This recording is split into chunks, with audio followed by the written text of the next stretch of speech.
जय हिंद दोस्तों।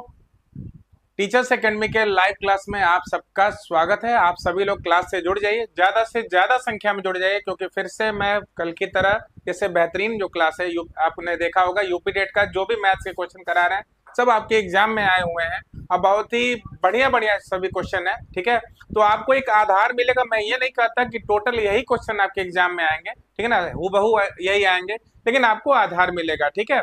बाकी आपको बता दूं कि प्रीवियस ईयर क्वेश्चन कराने के बाद से हम वो भी क्वेश्चन अपने तरफ से रखेंगे, खुद खुद अपने से बनाकर ऐसे क्वेश्चन रखे जाएंगे जो चांसेस होंगे ज्यादा से ज्यादा आपके एग्जाम में आने के। लेकिन पहले तो आप अपना थोड़ा सा बेस क्लियर कर लीजिए, बेस थोड़ा मजबूत कर लीजिए। जो भी चीज मैं पढ़ा रहा हूँ उसको कायदे से पढ़िए।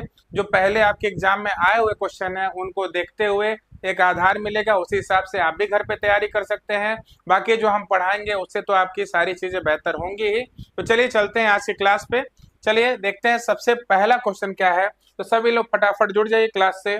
सबसे पहला ये है कि सबसे छोटी अभाज्य संख्या है। तो पहला है शून्य, दूसरा है एक, तीसरा है दो और चौथा है तीन। तीन यहाँ पर दो बार लिख दिया गया है, ठीक है, तो दो बार नहीं होना चाहिए, ठीक। तो यहाँ बताइए क्या होगा आपका, ठीक है। सबसे छोटी अभाज्य संख्या है, कौन है बताइए। शून्य होगा, एक होगा, दो होगा, तीन होगा। तो ये क्वेश्चन तो आपके जिम्मे हमने छोड़ा है। चलिए बताइए कितने लोग आंसर देंगे इसका। सबसे छोटी अभाज्य संख्या बताइए, शून्य है कि एक है कि दो है कि तीन है। चलिए बहुत बढ़िया, कौन जुड़ गए हैं, पांडे जी जुड़ गए हैं रोज की तरह। स्वागत है आपका पांडे जी, ठीक है। तो चलिए यहाँ पर ध्यान दीजिएगा, सबसे छोटी। और जो लोग भी जुड़ गए हैं, जो सम्मुख नहीं है हमारे, जो कमेंट्स के थ्रू नहीं जुड़े हैं, बाकी देख रहे हैं, उनका भी स्वागत है, ठीक है, टीचर्स एकेडमी के चैनल पे, ठीक है। तो सबसे छोटी अभाज्य संख्या कौन है, तो हो जाएगा ऑप्शन नंबर 3, शुभम पांडे जी ने बताया है, ठीक है। और हमने इसके बारे में एक चीज और बताया था, एक बार एग्जाम में इसी को ऐसे पूछा था कि सबसे छोटी धन ऋण संख्या बताइए। सबसे छोटी धन ऋण संख्या बताइए, ठीक है। तो बताइए क्या होगा सबसे छोटी धन ऋण संख्या। अगर पूछ दे सबसे छोटी अभाज्य संख्या तो आप सभी लोगों ने बताया, चलिए पांडे जी ने बताया पहले का तीसरा, चलिए बहुत बढ़िया। लेकिन अगर पूछ दे सबसे छोटी धन ऋण संख्या बताइए तो क्या होगा। सबसे छोटी अभाज्य संख्या तो ठीक है आपने बताया दो, ठीक है, लेकिन सबसे छोटी धन ऋण संख्या बताइए क्या होगा। सबसे छोटी धन ऋण संख्या आपको बता दूं वो भी होगा दो, ठीक है, ठीक। उसके बाद से अगर पूछा जाए सबसे छोटी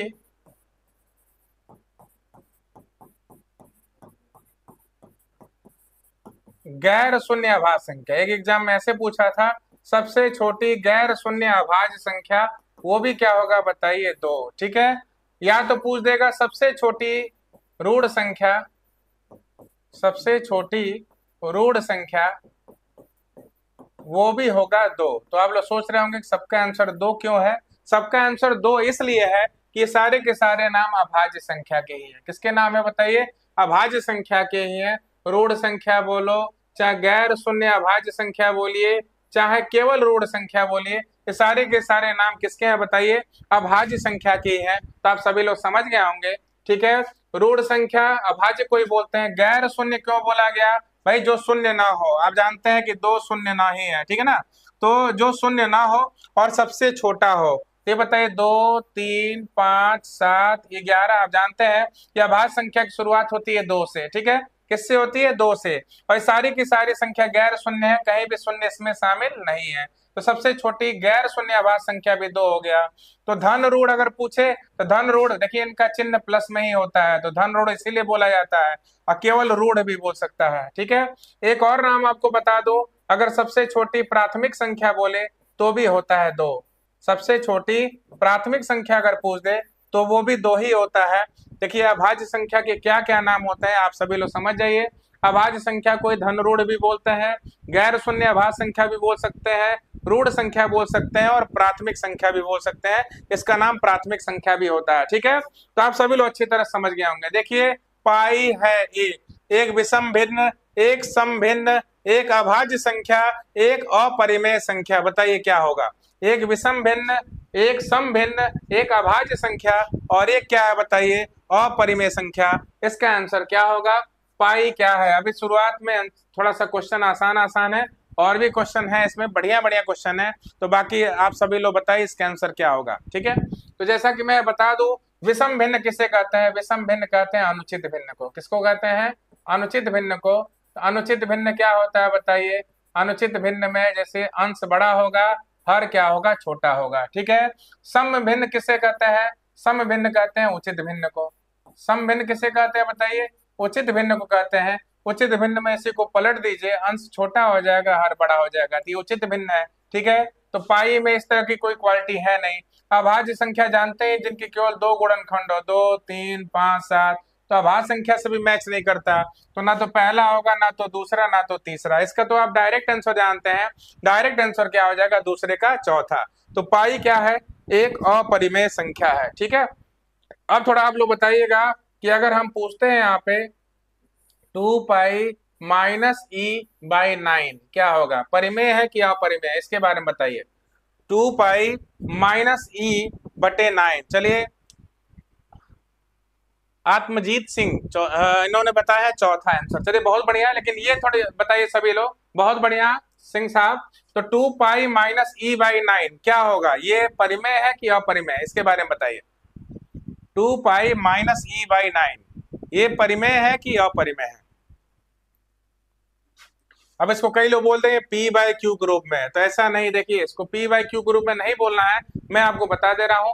कहीं भी देखिए, किसी भी तरह की संख्या हो, ठीक है, अगर उसमें सिंबल दिख रहा है, क्या दिख रहा है? सिंबल। पाई भी सिंबल है, ई भी सिंबल है, और उसके साथ कोई भी संख्या अगर है, तो संख्या को हम नहीं ध्यान देते हैं, सिंबल को ध्यान देते हैं। और जहां भी सिंबल होता है वो क्या होता है बताइए? अपरिमेय संख्या। क्या होता है बताइए? अपरिमेय संख्या। वो चाहे आपका पाई हो, चाहे ई हो, चाहे साई हो, ये सब किस में आएंगे बताइए? अपरिमेय संख्या। अगर कहीं भी एक भी सिंबल दिख गया तो क्या हो जाएगा बताइए? अपरिमेय संख्या होगा। चलिए बताइए, शून्य किस तरह की संख्या है? शून्य परिमेय है कि अपरिमेय है? हाँ, शुभम पांडे जी ने बताया इरेशनल है। चलिए बहुत बढ़िया, चलिए बहुत बढ़िया, बताइए इसका शून्य क्या है? शून्य परिमेय है कि अपरिमेय है? बताइए, शून्य परिमेय है कि अपरिमेय है? सभी लोग बताएं, शून्य क्या है? शून्य जो है परिमेय है कि अपरिमेय है? कितने लोग बताएंगे शून्य के बारे में?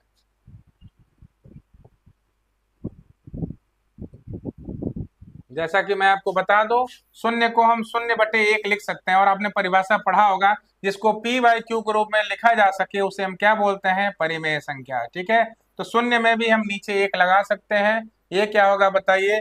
परिमेय संख्या होगा। ठीक है, तो शून्य भी परिमेय संख्या होता है। लेकिन अभी अगर हम पूछे 3/0 क्या परिमेय संख्या है?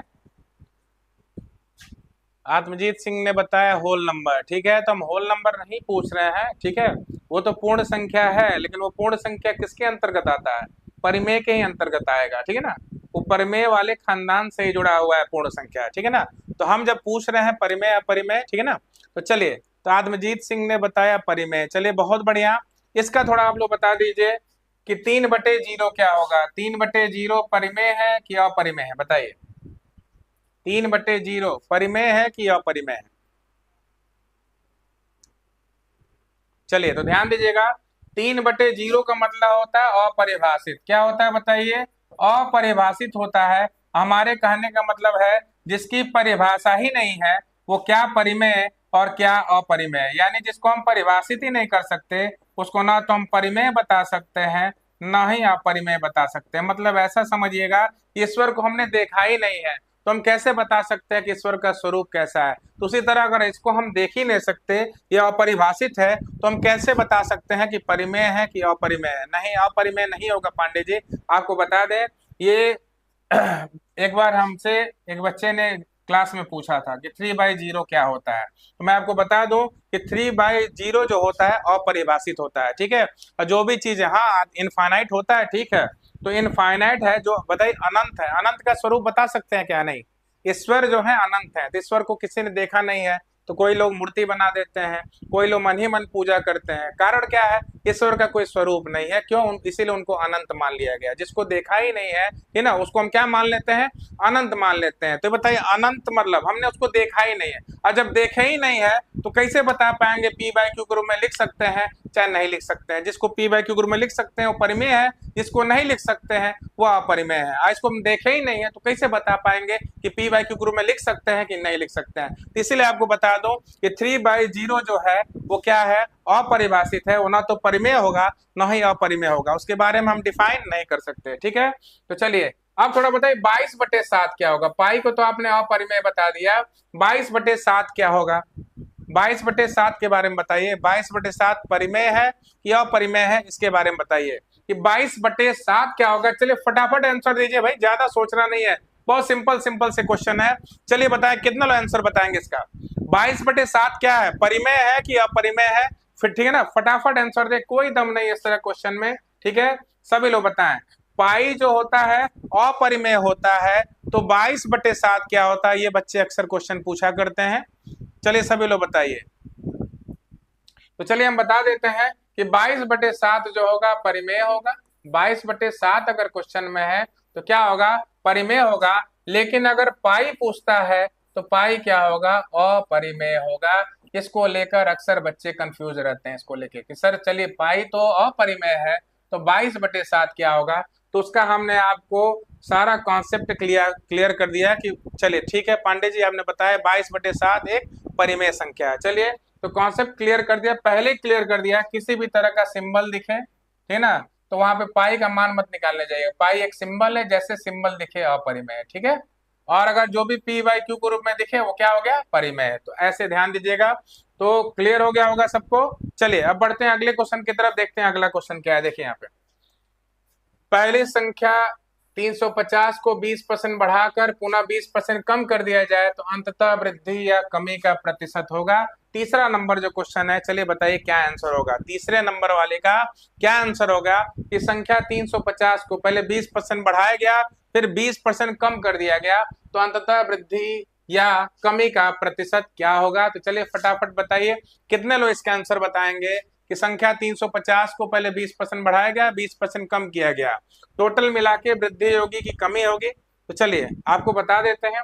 तो जब भी इस तरह क्वेश्चन आए, बोले जब 20% बढ़ाया गया है, 20% कमी किया गया है और आंसर भी प्रतिशत में पूछे, तो शुरू में क्या संख्या दिया है उसको भूल जाइए, वो संख्या से कोई मतलब नहीं है। ठीक है, तो 20% बढ़ाया गया, 20% कमी किया गया, पूछा है कमी होगा कि वृद्धि होगा, यही पूछा है। तो यहाँ पे एक सिंपल सा सूत्र है, बढ़ाया गया उसके लिए +x और घटाया गया उसके लिए -x। ठीक है, और फिर इन दोनों का गुणा कर दीजिए। तो गुणा करेंगे तो प्लस में माइनस गुणा माइनस, तो x में y का भी गुणा होगा, x इंटू वाई। ठीक है, बटे 100। ठीक है, तो हमको करना कुछ नहीं है, ध्यान दीजिएगा। यहाँ पर आंसर अगर प्लस में आएगा तो क्या है बताइए, वृद्धि है। ठीक है, और अगर मान लीजिए वृद्धि प्रतिशत है और माइनस में आएगा तो क्या है बताइए, कमी प्रतिशत है। ठीक है, तो सबसे पहले ध्यान दीजिएगा कि 20% बढ़ाया गया, x का मान 20 है और 20% घटाया गया, y का मान क्या है, 20 है। ठीक है, तो x भी 20 है, y भी 20 है, माइनस देखिए 20 गुणे 20/100, 20/20/100, सॉरी 20 गुणे 20/100, तो 20 से 20 कट गया। ठीक है, यहाँ पर माइनस 20 गुणे 20 कितना हो गया बताइए, 400, 400 में 100 से भाग दे दो, 2 जीरो से 2 जीरो कट गया, -4 आया। अभी हमने बताया माइनस में आया तो कमी है, और ये भी परसेंटेज में आंसर आता है, तो 4% की कमी हो गई। आंसर कौन सा हो जाएगा बताइए, 4% की कमी। आंसर हो गया ऑप्शन नंबर 2। तो चलिए देखते हैं किसका किसका आंसर आया है। आत्मजीत सिंह ने बताया 14 नहीं, सिंह साहब 14 नहीं होगा। ठीक है, इसका आंसर हो जाएगा 4%। आंसर कितना हो जाएगा बताइए, 4% हो जाएगा। इसको बस ऐसे ही करना था। तो वृद्धि की जगह +x, कमी की जगह -y, और फिर जब x इंटू वाई करेंगे तो चिन्हों का भी गुणा होगा, प्लस का माइनस में गुणा माइनस, और x y का गुणा हुआ तो बीच में इंटू का चिन्ह बटे 100, तो x भी 20, y भी 20, -20 गुणे 20/100, 20 से 20 कट गया, 400/100, यहाँ माइनस चिन्ह है तो 400 में 100 से भाग दो, -4 आएगा, तो माइनस की जगह कमी लिख देंगे, माइनस की जगह क्या लिख देंगे, माइनस है तो कमी प्रतिशत। ठीक है, और कितना परसेंट आया है, 4%, तो 4% की कमी हो गई। तो आप सभी लोग समझ गए होंगे। हाँ बहुत बढ़िया पांडे जी, क्या हो जाएगा आंसर, तीसरे का 2 आंसर हो जाएगा। यहाँ पे संख्या से कोई मतलब ही नहीं है। चलिए बढ़ते हैं अगले क्वेश्चन की तरफ, देखते हैं क्या है। दो संख्याओं का योग 36 है। ठीक है, यहाँ पे फिर से लिख दिया योग 36 है। ठीक है, उनके मौसक, उनके क्रमशः मौसक तथा लौसक 3 और 105 है। ठीक है, तो उन दोनों संख्याओं के व्युत्क्रमों का योगफल बताइए। ठीक है, देखने में क्वेश्चन बहुत ही बड़ा लग रहा है, लेकिन बड़ा है नहीं। अब इसको एकदम सिंपल वे में मैं बताऊंगा, लेकिन उसके पहले मैं चाहता हूं कि आप सभी लोग आंसर दीजिए, या बस हम देख के आंसर बता सकते हैं ये क्या आंसर होगा। तो चलिए बताइए यहाँ पर क्या आंसर होगा, सभी लोग बताइए यहाँ पर आंसर क्या होगा। तो चलिए बता देते हैं। देखिए यहाँ पे 2 बार 36 दे दिया है। देखिए यहाँ पे दो संख्याओं का योग 36 है, उनके मौस उनके क्रमशः, यहाँ ध्यान दीजिएगा, मौ को उधर भगा दिया है टाइप करते समय, मौसा तथा लौसा 3 और 105 है, तो उन दोनों संख्याओं के व्युत्क्रमों का योग बताइए। यही क्वेश्चन पूछा है, उन दोनों संख्याओं के व्युत्क्रमों का योग बताइए, ठीक है ना। तो देखिए हमने, अगर पिछला क्लास हमारा आपने पढ़ा होगा, इसीलिए बोलते हैं कि हमारे जो भी क्लासेज हैं उनको आप सभी लोग बढ़िया से देखा करिए। अगर वो क्लास आप देखे होते तो कहीं से समस्या आपको नहीं होती, थोड़ी सी भी समस्या नहीं होती। तो चलिए हम आपको बता देते हैं कैसे करना है, ध्यान दीजिएगा। हमने आपको एक सूत्र बताया था कि व्युत्क्रमों का योग बराबर, दो संख्याओं के कभी भी व्युत्क्रमों का योग पूछे तो क्या सूत्र होता है। हमने सूत्र बताया था कि सिंपल सा इसका सूत्र है, होता है योगफल बटे गुणनफल। ऊपर योगफल रख दीजिए, नीचे क्या रख दीजिए, गुणनफल रख दीजिए। क्या रख देना बताइए, गुणनफल, ठीक है। तो ध्यान दीजिए व्युत्क्रमों का योग बराबर क्या है बताइए, योगफल बटे गुणनफल। तब आप लोग, कई लोग सोचेंगे कि सर ने बताया कि व्युत्क्रमों का योग बराबर योगफल बटे गुणनफल होता है। चलिए इन्होंने, पांडे जी ने नहीं, आत्मजीत सिंह ने 4/35 बताया। चलिए बहुत बढ़िया आत्मजीत सिंह जी, ठीक है। तो व्युत्क्रमों का योग बराबर योगफल बटे गुणनफल होता है। अब आप कहेंगे योग तो दिया है लेकिन गुणनफल कहाँ है, गुणनफल कहाँ उड़ गया। तो भाई घबराइए मत, गुणनफल हम लाते हैं। गुणनफल कैसे लाएंगे, ध्यान दीजिएगा। आपको अच्छी तरह मालूम है कि लौसा गुणे मौसा, ये सूत्र आपने पढ़ा होगा। लौसा गुणे मौसा बराबर क्या होता है, पहली संख्या गुणे दूसरी संख्या। ये सूत्र आपने पढ़ा है, ठीक है। लौसा कितना है बताइए, 105 है। अब मौसा कितना है, मौसा है यहाँ पर 3, ठीक है। मौसा कितना है बताइए, 3 है, ठीक है। तो मौसा 3 है, लौसा 105 है, ठीक है। अब पहली संख्या गुणे दूसरी संख्या को क्या बोलेंगे, पहली संख्या दूसरी संख्या का गुणा करेंगे तो उसी को बोलते हैं दो संख्याओं का गुणनफल।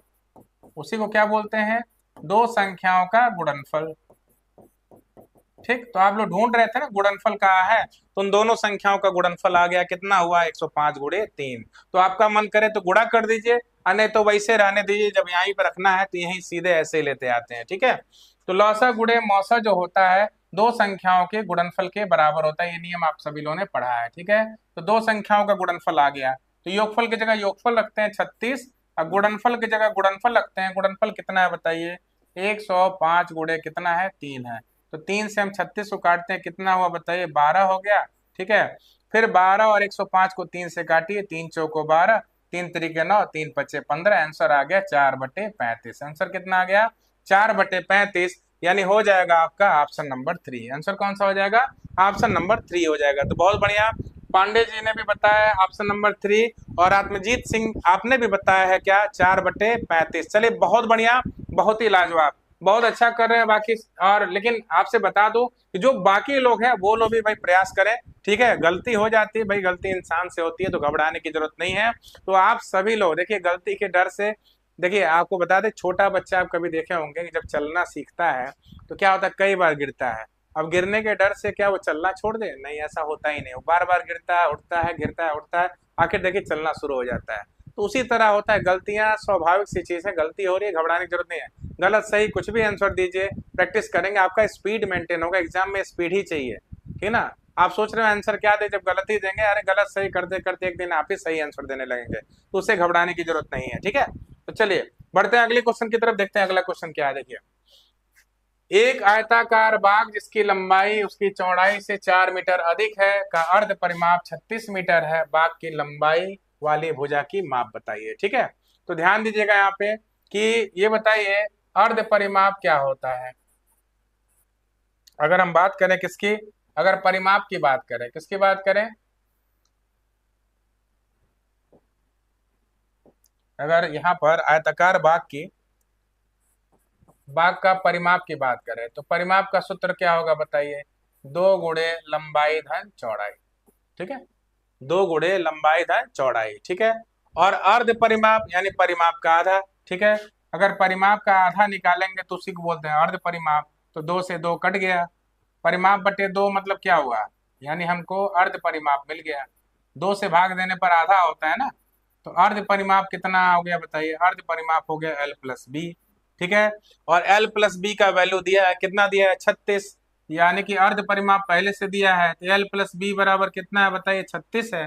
ठीक, अब ध्यान दीजिए, बोला है लंबाई उसकी चौड़ाई से 4 मीटर अधिक है, तो लंबाई चौड़ाई से, चौड़ाई लंबाई को L बोलते हैं, चौड़ाई को B बोलते हैं। ठीक है, तो चौड़ाई अगर B है तो लंबाई जो है, ध्यान दीजिएगा, लंबाई जो है चौड़ाई से 4 ज्यादा है, यानी लंबाई को हम B प्लस 4 बोल सकते हैं। क्यों? क्योंकि चौड़ाई से 4 ज्यादा है। चलिए रखते हैं यहाँ पे, तो यहाँ पे लंबाई की जगह हम क्या रखें? B प्लस 4 रखें। क्या रखें यहाँ पर इस इक्वेशन में?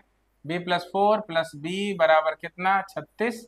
B और B हो गया 2B, 4 को उधर भेज दीजिए, 36 में से 4 घटेगा 32 हो गया। ठीक है ना, और 32 को काटिए 2 से, कितना हो गया बताइए? 16 हो गया। ठीक, तो ये बताइए चौड़ाई आ गया, पूछा बाकी लंबाई वाली भुजा की माप बताइए, तो लंबाई चौड़ाई से 4 अधिक है, चौड़ाई यहाँ पर निकल चुका है 16, 16 में आप 4 जोड़ दीजिए, कितना हो जाएगा बताइए? 20 मीटर। कितना हो जाएगा बताइए? 20 मीटर।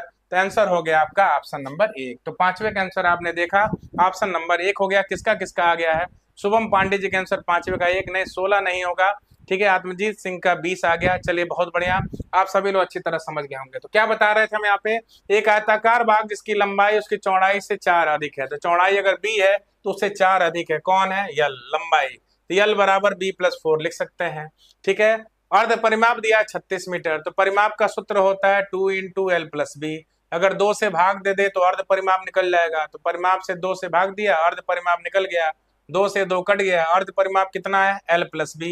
एल प्लस बी का वैल्यू कितना दिया है? 36। यल की जगह हमने रखा B प्लस 4। ठीक है, 4 जाके 36 में घटा 32 हो गया, 32 को काटा 2 से 16 हो गया, चौड़ाई आ गया 16। ठीक है, लंबाई चौड़ाई से 4 अधिक है, कितना आ गया बताइए? 20 मीटर।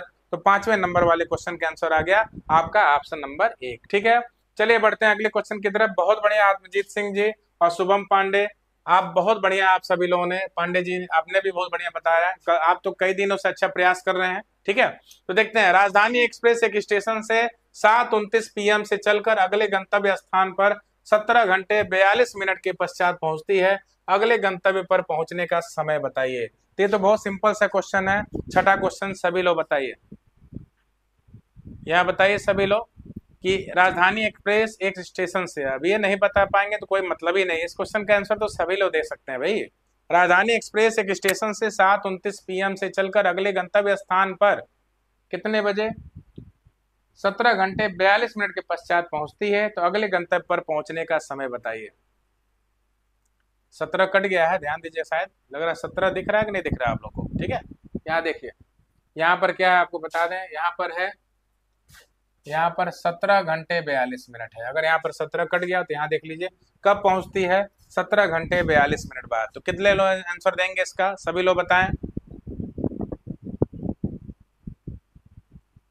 चलिए, तो एकदम सिंपल तरीका है, कोई दिक्कत नहीं है। देखें यहाँ पे, अभी हम यहाँ पे सीधे सीधे क्या कर सकते हैं, ध्यान दीजिएगा। राजधानी एक्सप्रेस एक स्टेशन से 7:29 PM से चलकर अगले गंतव्य स्थान पर 17 घंटे 42 मिनट के बाद पहुंचती है, तो अगले गंतव्य पर पहुंचने का समय क्या है? ठीक है, तो बताइए 7:29 PM मतलब ये हुआ कि जिस दिन चली है शाम के समय 7:29 पे चली है। पांडे जी ने बोला छठे का 4। चलिए बहुत बढ़िया, बहुत ही शानदार पांडे जी, छठे का 4 आंसर आएगा।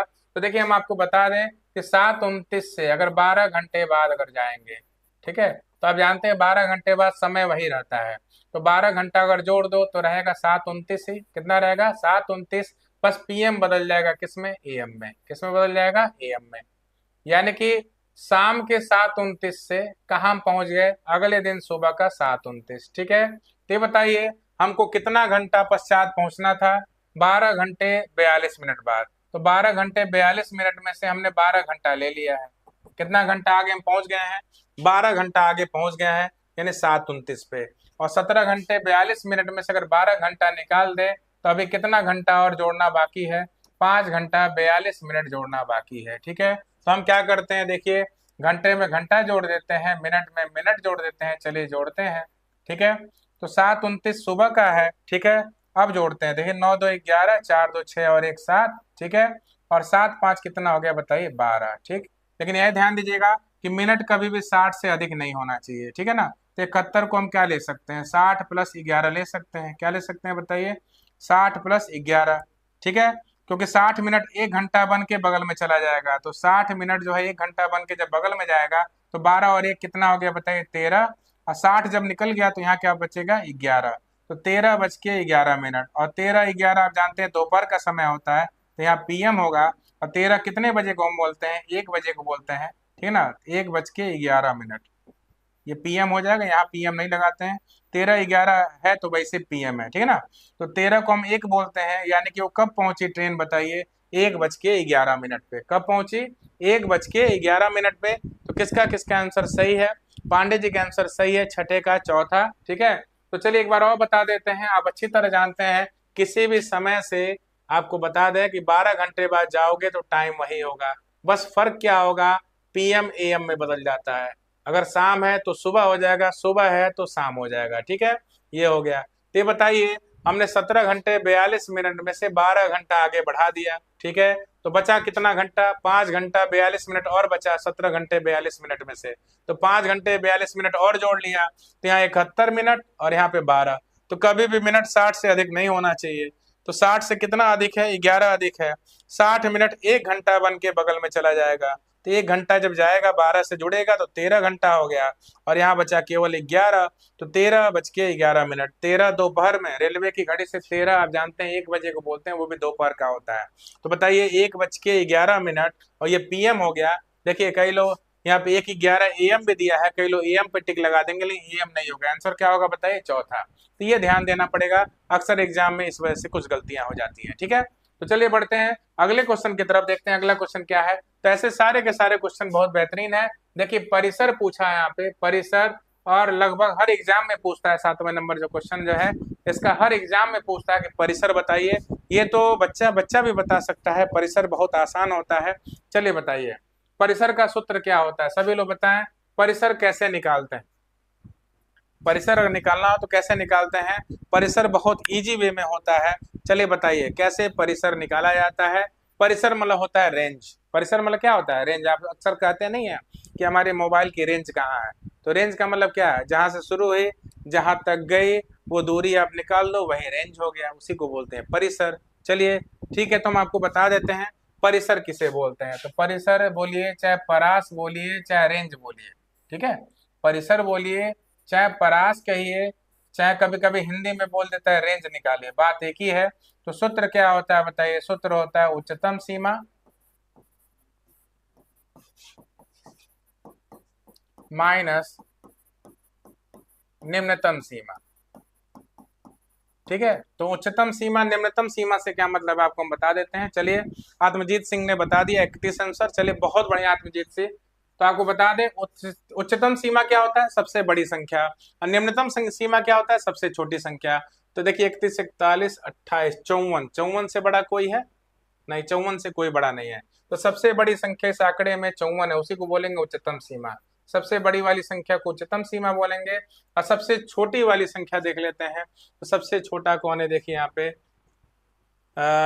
23 से छोटा कोई है क्या, 23 से छोटा, 23 से छोटा यहाँ पर कोई नहीं है, तो 23 को घटा दीजिए यहाँ पे, ठीक है। तो सबसे छोटा, तो सबसे बड़ी वाली संख्या को उच्चतम सीमा बोलते हैं, सबसे छोटी वाले को निम्नतम सीमा बोलते हैं। 4 में से 3 गया 1, 5 में से 2 गया 3, आंसर क्या हो गया बताइए 31। आंसर क्या हो गया 31। तो यानी कारखाने में कार्यरत कुछ लोगों की आयु वर्षों में इस प्रकार है, तो उनकी आयु का परिसर क्या है, कितना वर्ष है बताइए, 31 वर्ष। क्या आंसर हो जाएगा बताइए 31 वर्ष। तो किसका किसका सही है, आत्मजीत सिंह ने तो पहले 31 बता दिया, साथ ही साथ शुभम पांडे जी ने भी 7वें का है, वो तो लाजवाब कर ही रहे हैं कई दिनों से, बहुत ही बढ़िया पांडे जी। और आत्मजीत सिंह जी आप भी बहुत बेहतर कर रहे हैं, ठीक है। तो चलिए देखते हैं, आंसर हो गया 31 वर्ष, ठीक है। चलिए बढ़ते हैं अगले क्वेश्चन की तरफ। वह छोटी से छोटी संख्या जिसे 269 में जोड़ने पर पूर्ण वर्ग संख्या प्राप्त हो, वह है क्या है, 31 है, 16 है, 7 है, 20 है, क्या है, ठीक है। इसको फिलहाल मिटा देते हैं, ये तो बस वैसे हमने टिक किया था, आप लोगों को बताना है। ये तो बहुत ही सिंपल सा क्वेश्चन है, एकदम समझिए उंगलियों पे हो सकता है, ठीक है। अगर आपको वर्ग याद है, अगर आपको वर्ग याद है ना, तो इस क्वेश्चन को तुरंत आप चुटकियों में कर सकते हैं। तो सभी लोग बताएं क्या आंसर होगा इसका। अगर वर्ग याद है तो बच्चा बच्चा कर सकता है। 30 तक वर्ग अगर आपको याद होना चाहिए, हर हाल में याद होना चाहिए अगर आप यूपी टेट की तैयारी करते हैं, ठीक है, तो आपको 30 तक का वर्ग हर हाल में याद होना चाहिए। तो शुभम पांडे जी ने बताया 8वें का चौथा। चलिए बहुत बढ़िया, आपको बता दें इसके लिए देखिए सबसे बढ़िया तरीका क्या है, आप ध्यान दीजिए, वह छोटी से छोटी संख्या जिसे 269 में जोड़ने पर पूर्ण वर्ग संख्या प्राप्त होती है, ठीक है, तो यही है। तो सबसे पहले हमको क्या करना है, देखिए हम आपको बता देते हैं, हम चेक कर लेंगे कि 269 जो है किसके किसके वर्ग के बीच में आता है।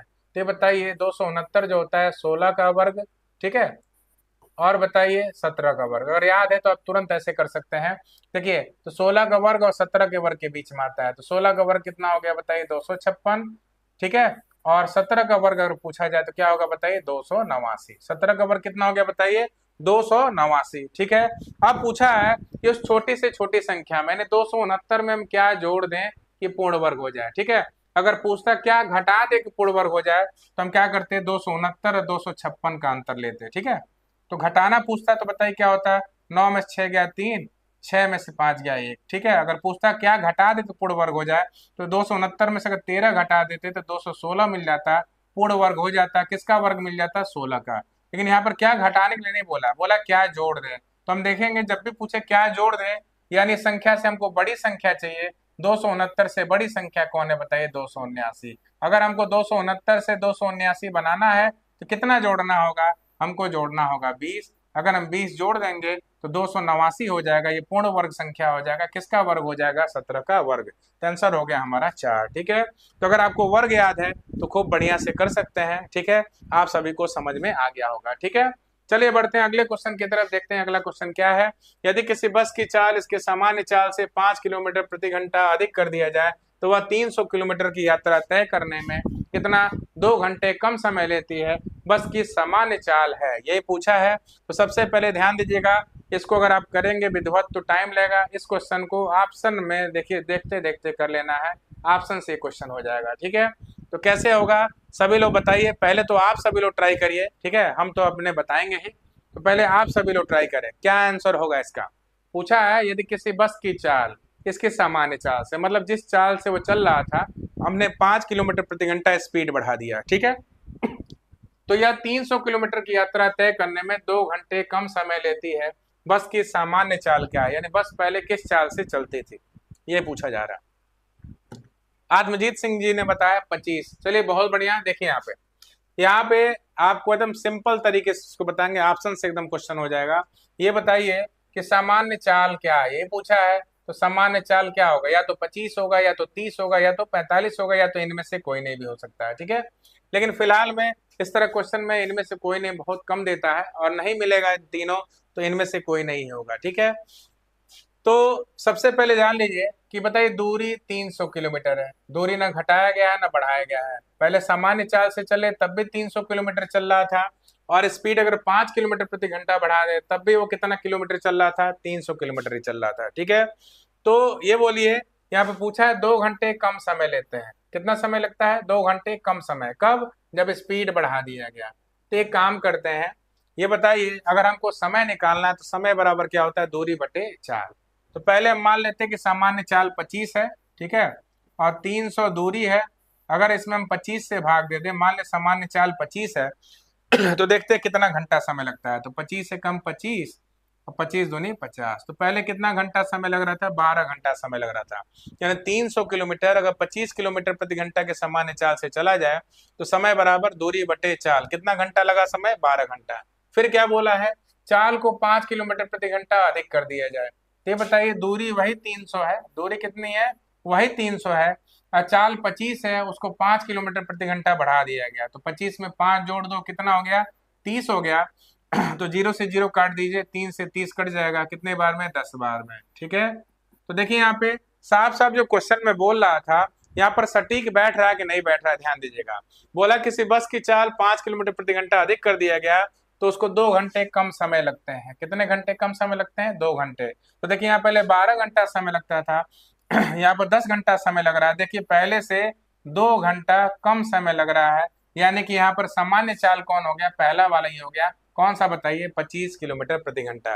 यानी 25 किलोमीटर प्रति घंटा की चाल से जाते थे तो समय कितना लगता था? 12 घंटा। लेकिन जब 25 से 5 बढ़ा के 30 किलोमीटर प्रति घंटा कर दिया तो 10 घंटा समय लग रहा है, पहले से 2 घंटा कम समय लग रहा है। यानी वो सामान्य चाल कौन है बताइए? 25 है। यहाँ पे वो सामान्य चाल कौन है? 25 है। तो देखते हैं 9वें का ये शुभम पांडे जी ने आंसर बताया, आत्मजीत सिंह जी ने बताया, बहुत बढ़िया आंसर हो जाएगा 25। ठीक है, चलिए अब आ जाते हैं अगले क्वेश्चन की तरफ, देखते हैं। हाँ, ये बहुत मजेदार क्वेश्चन है, ध्यान दीजिएगा। यदि 9 पे 2x-1, ठीक है, बराबर 2 पर 5-5 हो, ठीक है, तो पूछा है x का मान बताइए। x छूट गया है, पूछा है x का मान बताइए। तो चलिए इस क्वेश्चन को तो आप सभी लोग आराम से बता सकते हैं। चलिए बताइए फटाफट, कितने लोग बताएंगे इसके बारे में कि 9 पे 2x-1 है, इक्वल टू कितना है? 2 to the power 5-5, यही है। पूछा x का मान बताइए, तो कितने लोग बताएंगे? चलिए बताइए कितने लोग बताएंगे। बहुत बढ़िया क्वेश्चन है ये, आपका घातांक कड़ी का क्वेश्चन है। एक क्वेश्चन जरूर आपके एग्जाम में घातांक कड़ी से आ जाता है। तो चलिए बताइए इस क्वेश्चन का आंसर क्या होगा। यदि 9 पे power 2x-1 equal to 2 to the power 5-5 हो तो x का मान बताइए। चलिए फटाफट बताएं, कितने लोग बता सकते हैं? 10वें का आया 4। चलिए बहुत बढ़िया, किसने बताया? शुभम पांडे जी ने, बहुत बेहतरीन। 10वें का 4। आत्मजीत सिंह जी ने भी बताया 5वें का, सॉरी हाँ 10वें का 4 बताया, बहुत बढ़िया। चलिए तब इसको समझा देते हैं। देखिए गायब होने की जरूरत नहीं है। चलिए देखिए आप लोग, ठीक है, जब बोल दो कि थोड़ा आप सॉल्व करिए तो कई लोग क्या होता है तुरंत नदारद हो जाते हैं, ठीक है। तो चलिए सॉल्व करिए, ना करिए, क्लास से आप सभी लोग बने रहिए, हम तो हैं ही बताने के लिए, ठीक है ना। आप लोगों के सामने हम इसीलिए हाजिर होते हैं कि आप लोगों को क्वेश्चन बताया जा सके, ठीक है। तो आप सभी लोग जुड़े रहें, ठीक है, कहीं जाने की जरूरत नहीं है। देखिए तो सबसे पहले हम इधर पहले दाहिनी साइड सॉल्व कर लेंगे तो पता चलेगा कि इधर हमको क्या आधार लाना है। जैसा आधार इधर होना चाहिए वैसा आधार उधर होना चाहिए। तो 2 पर 5 घात, 2 को 5 बार अगर लिखे हैं बताइए, 2 5 बार है, तो अब अच्छी तरह जानते हैं क्या होगा। 2 दूनी 4, दूनी 8, दूनी 16, दूनी 32। तो 2 पे 5 घात का मतलब होता है 32, 32 में से 5 घटाना है, ठीक है। 9 को अभी वैसे ही रहने दीजिए, 2x-1, ठीक है। 32 में से 5 गया, कितना हो गया बताइए? 27, ठीक है। 9 है, 2x-1 है, ठीक है। तो आप बताइए यहाँ पर 27 है और यहाँ पर 9 है, ठीक है। दोनों तरफ आधार बराबर होना चाहिए। इस तरह क्वेश्चन में दोनों तरफ क्या होना चाहिए? आधार बराबर होना चाहिए, तभी हम सॉल्व कर सकते हैं, ठीक है। तो 27 को हम 9 से तो काट सकते हैं, ठीक है, लेकिन पूरा गुणनखंड पॉसिबल नहीं है। तो हम कोशिश ये करें कि इसको भी 3 के रूप में तोड़ दें, इसको भी 3 के रूप में। तो 27 आप जानते हैं 3 तरीके 9 3 27, तो 3 कितनी बार बताइए? 3 हो गया 3 बार, ठीक है। अगर बात करें 9 का, तो 9 क्या होता है? 3 का वर्ग होता है, और ऊपर जो घात जैसे वैसे लिख दीजिए। घात कितना है? 2x-1। 9 को हम 3 का वर्ग लिख सकते हैं, और घात जैसा है वैसे रहने दीजिए।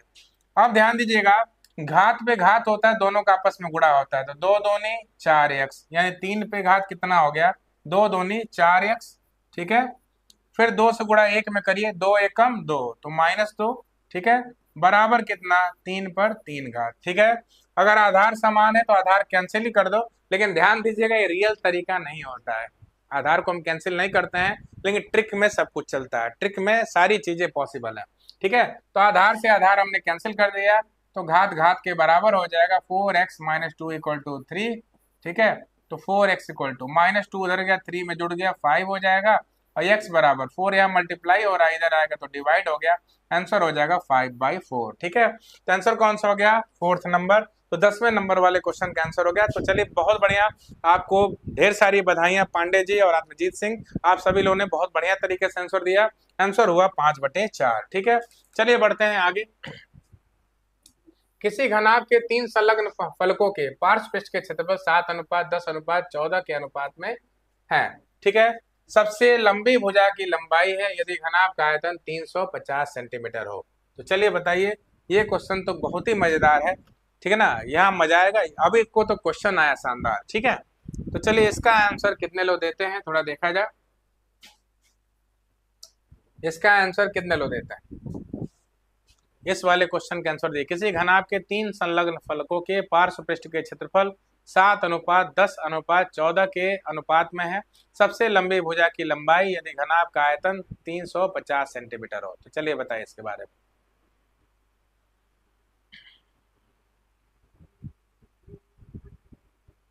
चलिए हम बता देते हैं, ध्यान दीजिएगा। सबसे पहले ध्यान दीजिएगा कि एक घनाभ है, यहाँ पर एक घनाभ है,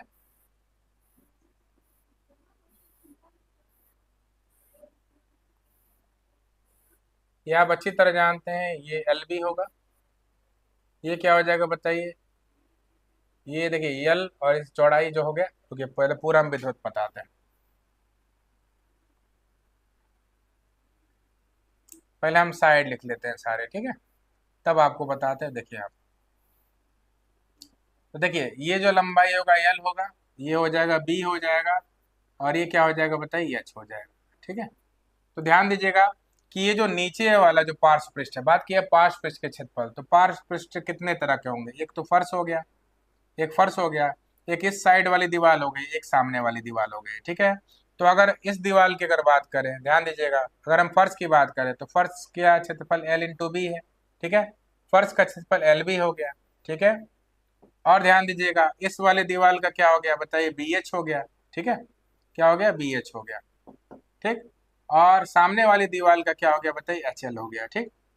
तो आप सभी लोग समझ गए होंगे कि देखिए सारे आयताकार है, तो इसकी लंबाई एल है, इसकी बी है, तो इसका क्षेत्रफल एल इंटू बी, क्षेत्रफल बराबर बोल जानते हैं लंबाई गुणे चौड़ाई।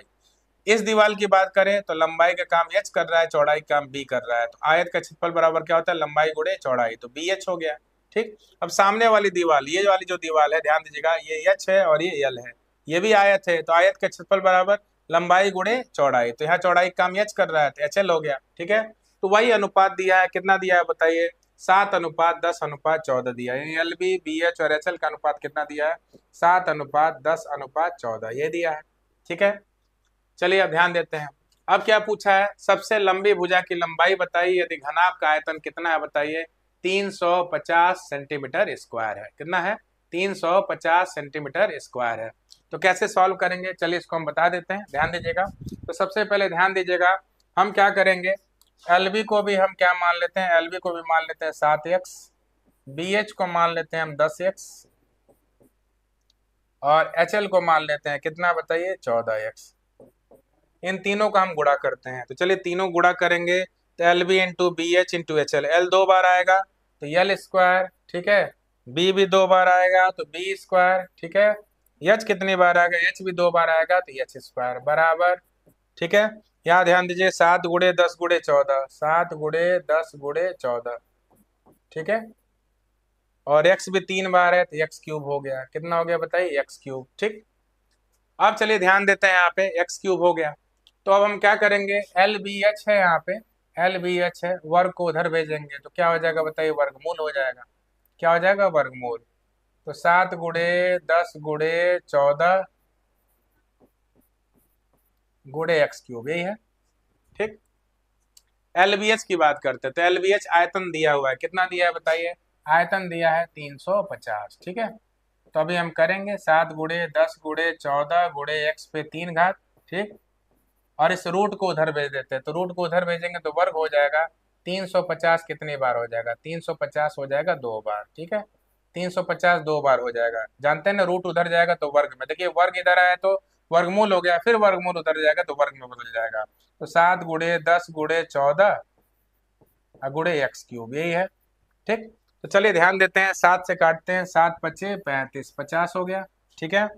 फिर एक जीरो से एक जीरो कट गया, ये भी हो गया। फिर देखिए यहाँ पे 14 दूनी 28, तो 35 में से 28, 15 में से 8 गया, 14×5 कितना हुआ 70, तो 25×5 125, एक्स क्यूब बराबर हो गया 125, तो एक्स बराबर क्या हो जाएगा, 125 का घनमूल, 125 का घनमूल कितना होगा बताइए, 5, क्या होगा बताइए, 5। तो चलिए हम एल बी निकालते हैं, तो एल बी अगर निकाल लेंगे तो 7 × x कितना है बताइए, 35 है, ठीक है, नीचे वाले का क्षेत्रफल 35 है, ठीक है। बी एच निकालते हैं, तो बी एच क्या होगा बताइए, 10 × 5 कितना हो जाएगा बताइए, 50 हो जाएगा, ठीक है। अगर हम क्या निकालते हैं बताइए, फिर हम 14 × x, x कितना है बताइए, 5 है, तो 14×5 कितना हो जाएगा बताइए, 70, 14×5 कितना हो जाएगा बताइए, 70 हो जाएगा, ठीक।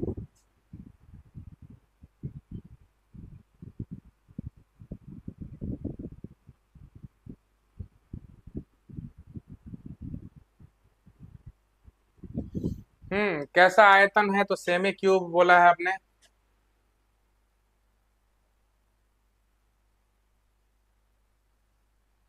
अरे आयतन है तो हम क्यूब नहीं कर रहे हैं। देखिए यहाँ पर हम L into B into H, ध्यान दीजिए, घनाभ का आयतन, घनाभ का आयतन बराबर क्या होता है, लंबाई गुणे चौड़ाई गुणे ऊंचाई।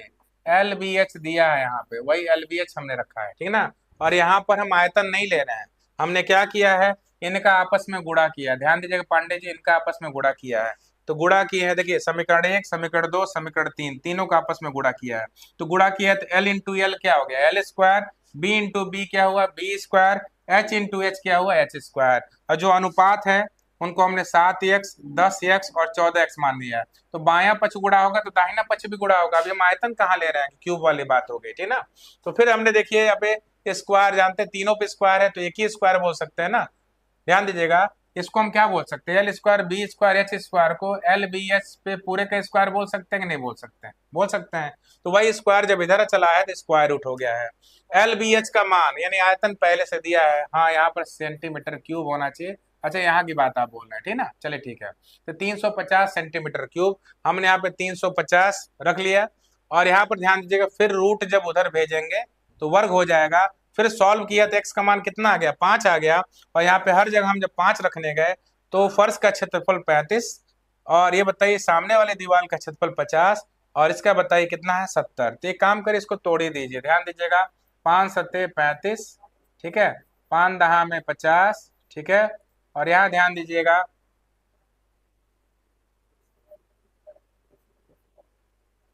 5 गुणे कितना,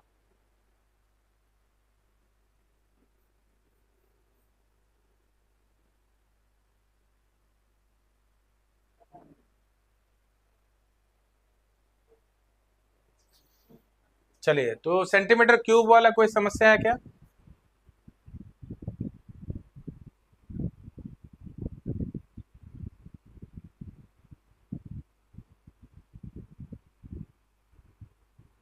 अच्छा, साई कोचिंग सेंटर ऑनलाइन पढ़ाकर केवल बच्चों का भविष्य बर्बाद कर रहे हैं।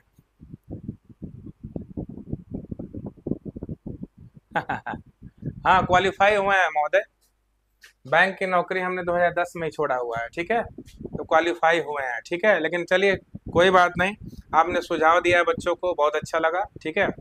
ऐसे मार्गदर्शन देने वाले लोग रहेंगे तो बहुत ही शानदार रहेगा, ठीक है। चलिए, वैसे आपसे मिलकर अच्छा लगा, ठीक है। ऐसे ऐसे लोग मिलते हैं, सुझाव मिलता है तो बहुत बढ़िया रहता है। साई कोचिंग सेंटर कौन है भैया ये, लग रहा है ऑफलाइन कोचिंग वाले हैं। दर्द तो होता है भाई सबके अंदर, हमारे अंदर भी था, हम भी कोविड के पहले ऑफलाइन क्लास चलाते थे। आपका कोई दोष नहीं है, ठीक है। ऑनलाइन मार्केट बहुत ज़्यादा इस समय पकड़ लिया है, ठीक है। तो वो सारी चीज़ें हैं, सही है, ठीक है। लेकिन कहने का मतलब ये है कि ऐसा नहीं है कि ऑनलाइन से सिलेक्शन नहीं हो सकता। बाकी हमको ज़्यादा कुछ कहने की जरूरत नहीं है, आपका दर्द हम समझ सकते हैं। कोविड का वो दर्द हमने भी सहा है, ठीक है। तो चलिए देखते हैं। तो यहाँ देखिए, यहाँ पर पूछा है कि घनाभ का आयतन 350 है, एल बी 35 है, बी एच 50 है, एच एल 70 है, ठीक है। तो यहाँ क्या पूछा है, पूछा है कि सबसे लंबी भुजा की लंबाई बताइए। तो एक काम करते हैं, 350 में एक बार एल बी के वैल्यू से 35 से भाग दे दो तो कितना आ रहा है बताइए, 35 दहा में 350, एक भुजा 10 आ रही है, ठीक है। फिर 350 में हम किससे भाग दे, 50 से भाग दे दे तो जीरो से जीरो काट दो, 5 सत्ते 35, एक भुजा 7 आ जा रहा है, ठीक है। फिर ध्यान दीजिएगा कि 350 में हम किससे भाग दे दे बताइए, 350 में अगर हम 70 से भाग दे दे तो जीरो से जीरो कट गया, और 7 से 35 काटिए, 7 बचे 35, ठीक है। तो कहने का मतलब ये है कि आयतन है L into B into H, उसमें से अगर एल बी निकल जाएगा तो एच कितना आ गया बताइए, एच आ गया 10, ठीक है। अगर एल बी एच में से बी एच निकल गया तो एल का मान कितना आ गया, एल का मान आ गया 7, ठीक है। और उसमें से अगर एच एल निकल गया, एच एल कितना है बताइए, 70 है, तो 350 में अगर हम 70 से भाग दे दें तो ये बताइए कितना आया, 5 आया। तो सबसे लंबी भुजा यहाँ पर कौन है बताइए, 10 है, सबसे लंबी भुजा है 10, तो यानी 11 का आंसर हो जाएगा आपका ऑप्शन नंबर 3, ठीक है। हाँ भाई निकाला हुआ है, ठीक है। तो आप, क्या बात है भाई, कैसा खुन्नस खाए हुए हैं महोदय। Sai coaching centre 5208। चलिए ठीक है, मिल गया, अच्छा लगा। अच्छे अच्छे लोग मिलते हैं, ठीक है। तो देखिए यहाँ पे, तो एक बार और हम क्लियर कर देते हैं सबको, सबको आपको स्पष्ट कर देते हैं, ठीक है। बीच बीच में भाई हमारे शुभचिंतक लोग आते रहते हैं तो इसको इग्नोर करके देखिए हमने क्या बताया था, ध्यान दीजिएगा। सबसे पहले ध्यान दीजिए, घनाभ की लंबाई एल है, चौड़ाई बी, और यहाँ पर देखिए एच है, ठीक है। तो यहाँ पर दिया था कि तीन संलग्न फलकों के पार्श्व पृष्ठ के क्षेत्रफल, तो पार्श्व पृष्ठ कौन सा हुआ, एक पृष्ठ हो गया फर्श जिसका क्षेत्रफल होगा L इंटू बी, क्या होगा बताइए L इंटू बी, जो कितना मान लिया हमने 7x मान लिया, ठीक है। दूसरा पार्श्व पृष्ठ B इंटू एच है, तो BH मान लिया हमने 10x, ठीक है। उसका से ध्यान दीजिएगा, अगर तीसरे वाले की बात करें तो सामने वाले दीवार है, देखिए H इंटू एल है, तो ये बताइए HL बराबर कितना हो गया बताइए 14x हो गया, ठीक। अब हमने क्या किया, इन तीनों समीकरणों का गुणा किया, तो L B into B H into H L गुणा किए तो कितना हुआ बताइए, यल का 2 बार गुणा L square B square H square, ठीक है। तो बाया पक्ष अगर गुणा हुआ तो दाहिने पक्ष का भी गुणा होगा, 7 गुणे 10 गुणे 14 एक्स गुणे एक्स गुणे एक्स एक्स क्यूब, ठीक है। फिर हमने क्या किया, स्क्वायर को उधर भेजा तो स्क्वायर रूट हो गया, क्योंकि L square B square H square को एल बी एच का होल स्क्वायर ले सकता है, और जब स्क्वायर उधर जाएगा तो स्क्वायर रूट हो गया, ठीक है। अब ध्यान दीजिएगा, आप कहेंगे यहाँ पर 350 कैसे आ गया, तो घनाभ का आयतन ही होता है L into B into H, जो कि पहले से दिया हुआ है 350 सेंटीमीटर क्यूब, तो 350 सेंटीमीटर हो गया यहाँ पे, ठीक है। अब हमने क्या किया, रूट को उधर भेजा, रूट उधर जाएगा तो वर्ग होगा 350 गुणे 350, ठीक है। अब इसको हम काटने के बाद जब सॉल्व किए तो 125 आया, x का मान 125 का यहाँ पे क्या करेंगे बताइए, घनमूल करेंगे तो कितना हो गया बताइए 5 हो गया, ठीक। अब ध्यान दिए, अगर 5 हो गया तो 7x कितना हो जाएगा 5 7, x का मान 5, 7 पच्चे 35, यहाँ देखिए 5 रखिए 5 दामे 50, 14 पच्चे कितना हो गया बताइए 70, तो ये हो गया पृष्ठ के क्षेत्रफल। हमको निकालना है कि सबसे बड़ी लंबी भुजा की लंबाई बताइए, तो ये बताइए अगर एल बी एच में, ठीक है ना, किससे भाग दे दे, एल बी से भाग दे तो एल बी से एल बी कट जाएगा, एच का मान आ जाएगा, तो एच का मान लाने के लिए 35 से हमने भाग दिया, कितना आया बताइए 10, ठीक है। फिर अगर एल बी एच में हम बी एच से भाग दें तो बी एच से बी एच कट जाएगा, यल आएगा, तो बी एच लाने के लिए हमने किससे भाग दिया 50 से, कितना आया 7 आ गया, ठीक है। फिर ध्यान दीजिएगा, एच एल से अगर भाग देंगे तो एच एल से एच एल कट जाएगा, बी बचेगा, बी का मान कितना आया बताइए, बी का मान निकालने 70 से भाग दिया, तो सबसे लंबी भुजा कौन आया है, सबसे लंबी भुजा यहाँ पे 10 है, तो आंसर हो गया आपका ऑप्शन नंबर 3। तो 11 नंबर वाले क्वेश्चन का आंसर हो गया ऑप्शन नंबर 3, ठीक है। तो आप सभी लोग समझ में आ गया होगा।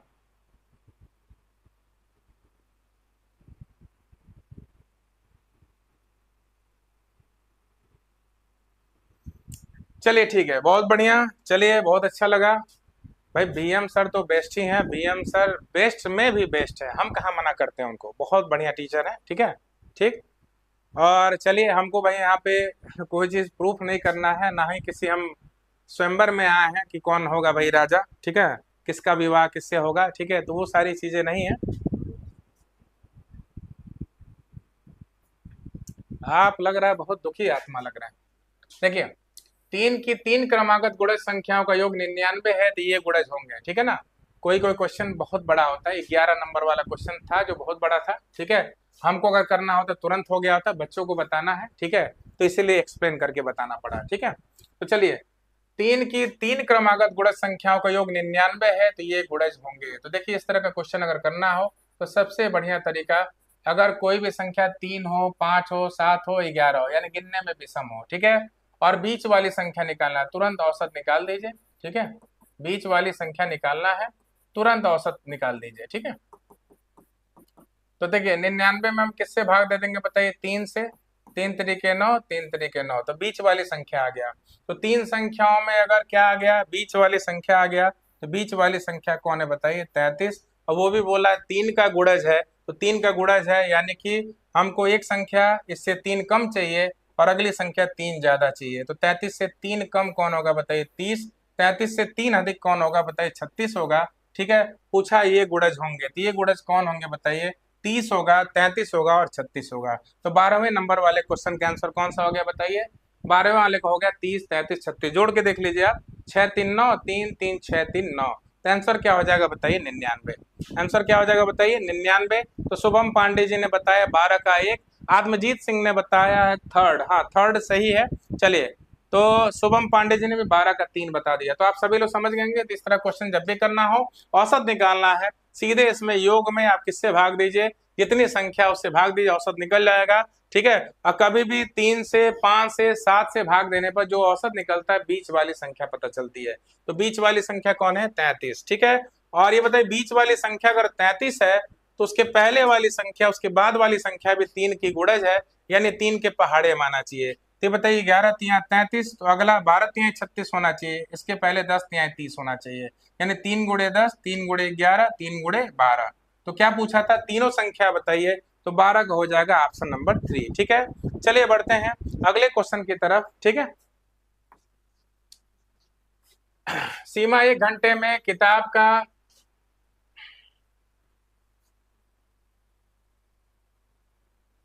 वाह भाई, टाइपिस्ट महोदय ने कमाल कर दिया यहाँ पे,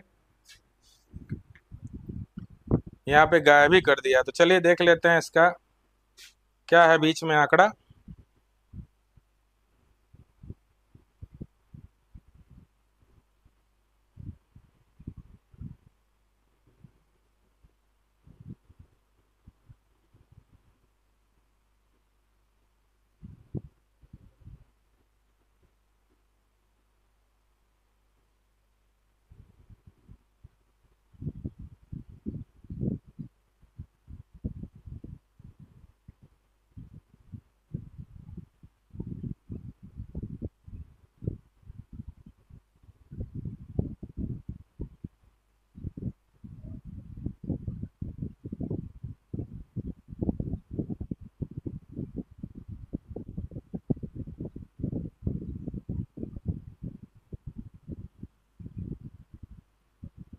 थोड़ा सा सब्र बनाए रखिए, लग रहा है कुछ छूटा हुआ है इसमें।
हम्म, देखिए मिल गया। सीमा 1 घंटे में किताब का 1/5 भाग पढ़ती है। कितना भाग पढ़ती है? 1/5 भाग पढ़ती है। ठीक है, यदि वह किताब को 2 सही 1/3 घंटे, कितना, किताब को 2 सही 1/3 घंटे, ठीक है, पढ़कर सो जाती है, 2 सही 1/3 घंटे पढ़कर सो जाती है, तो किताब का कितना हिस्सा पढ़ने को शेष बचता है, यही है। तो चलिए सब लोग बताइए क्या होगा। कोई बात नहीं, क्वेश्चन आ गया, देखिए यहाँ पे। सीमा 1 घंटे में किताब का 1/5 भाग पढ़ती है, तो देखिए कैसे करना है। 1 घंटे में किताब का कितना, 1/5 भाग पढ़ा। 1 घंटे में कितना पढ़ा बताइए, 1/5 भाग पढ़ा। तो पूछा 2 सही 1/3 घंटे पढ़कर सो जाती है, तो 3 दूनी 6 और 1 7, कितना हो गया बताइए, 7/3 घंटा। ठीक है, तो ये बताइए अगर 1 घंटे में 1/5 भाग, तो 2 सही 1/3 घंटा का मतलब 3 दूनी 6 और 1 7, तो 7/3 घंटे में कितना पढ़ेगी, तो उसके लिए हम गुणा करेंगे। तो 7/3 घंटे में कितना पढ़ेगी, तो चलिए 1 घंटे में अगर 1/5, तो 2 घंटे में 2/5, 3 घंटे में 3/5, ऐसे होता है। ठीक है, तो उसी तरह अगर यहाँ पे 1 घंटे में 1/5, तो 7/3 घंटे में हम 1/5 में 7/3 से गुणा करेंगे। तो देखिए 7 × 1 = 7, 5 × 3 = 15। ठीक है, तो कितना भाग पढ़ लिया बताइए, 7/15 भाग पढ़ लिया, और 15 में से 7 घटा दो, कितना बचेगा बताइए, 8/15। कितना बचेगा, 8/15। तो कहने का मतलब ये है कि उसने 1 घंटे में 1/5 भाग पढ़ा था, तो 7/3 घंटे में कितना हो जाएगा, 7/3 से गुणा किया, 7/15 भाग पढ़ा। ठीक है, और एक किताब में से अगर 7/15 भाग पढ़ लिया, तो कितना शेष रह गया, 15 × 15, 15 में से 7 गया, कितना हो गया बताइए, 8/15 भाग शेष बच गया। ठीक है, तो आत्मजीत सिंह आपका भी आंसर आ गया है। आंसर क्या होगा बताइए, 13 का 1। शुभम पांडे जी ने क्या आंसर बताइए, 13 का 1 बताया है। चलिए बहुत ही बेहतरीन, आप सभी लोगों ने बहुत शानदार तरीके से बताया। ठीक है, और चलिए, तो बस आज की क्लास में इतना है, क्योंकि आज टाइम हो भी गया है। ठीक है, 1 घंटे का क्लास होता है। ठीक, और 12:08 हो गया है। ठीक, तो नेक्स्ट क्लास भी है हमारा। तो आप सभी लोग आज का क्लास कैसा लगा, सभी लोग कमेंट्स के थ्रू जरूर बताइएगा। और ऐसे लोग मान ली बीच बीच में आते रहते हैं, महान लोग। ठीक है, और पता नहीं किस बात की समस्याएं रहती हैं, तो समझते हैं ऑफलाइन में चीजें होती हैं। आप लोग डिस्टर्ब हुए क्वेश्चन सॉल्व करने में, ठीक है, हमको तो कोई डिस्टर्बेंस नहीं हुआ। आप लोग को थोड़ा सा भाई ध्यान भंग हुआ होगा, तो उसके लिए ना घबराएं। ठीक है ना, ऐसे ऐसे लोग आते रहेंगे, उनको थोड़ा किनारे करते हुए अपनी पढ़ाई पे ध्यान दीजिए आप लोग। ठीक है, तो फिर मिलते हैं आपसे नेक्स्ट क्लास में। बाकी आपके देखिए 13 क्वेश्चन तो हो गया, 17 क्वेश्चन बाकी रह गए हैं। ठीक है, तो कल के क्लास में आपको बताएंगे। Thank you very much. Class को आप सभी लोग ज़्यादा से ज़्यादा संख्या में शेयर करिए, लाइक करिए, सब्सक्राइब करिए और कमेंट्स भी करिए। ठीक है, thank you.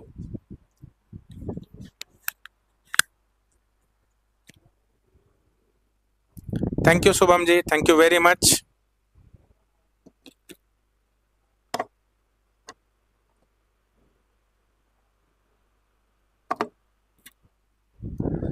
Thank you, thank you.